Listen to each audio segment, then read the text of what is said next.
Tonight, we're hearing from the family of one of the victims of the explosion who was rushed to the hospital. 18-year-old Dontea Anthony has burns on more than 85% of his body. There's now a fundraiser being held for him and the other affected families this weekend. And 5 on Your Side's Laura Barczewski is live from the Grandel Theater, where they'll be hosting the benefit. Laura. Yeah, Mike, it'll be right here on the Grandel Theater patio this Sunday, just ahead of the St. Louis Arts and Entertainment Awards.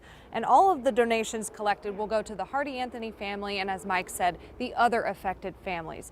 Dontea's uncle Terrence says he's so grateful they made it out alive.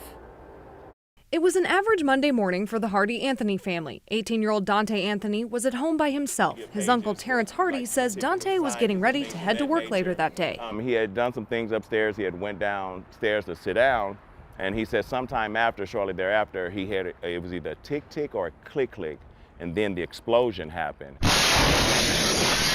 Of course, I guess his instincts kicked in, and by him being an athlete, track athlete, he kicked it into gear. The roof had caved in and blocked his entrance, so the only way for him to really get out was to go through the fire, which is where he sustained a lot of all of his burns of injury. And I got a level 1 trauma over here. When he was able to get out, he was coherent, and he said that he who's going to call his job, you know, because he was more concerned about going to work. Terrence says more than 85% of Dontea's body is burned, but he's showing signs of improvement. But yeah, it's touch and go. He's, under a lot of sedation, but we are there. His mom is there now, around the clock, making sure that when he opens his eyes for however long, they're there. Dontea has a twin brother, Deontay, who just started at Maryville on a track scholarship. They both just graduated from Hazelwood Central, and a younger sister, Yaya. Their parents, Dontea Sr. and Nikki, are also athletes. Nikki was out for a run and came home to find the damage. She says she didn't hear it or feel it because, she was running.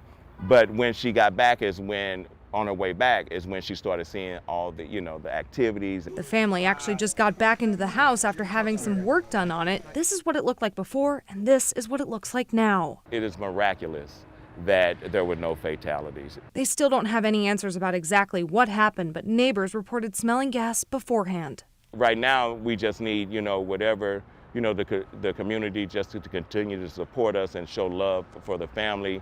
Like I said, if you have any donations or anything, however you want to contribute, we need it. The families need it, and we are very thankful for everything.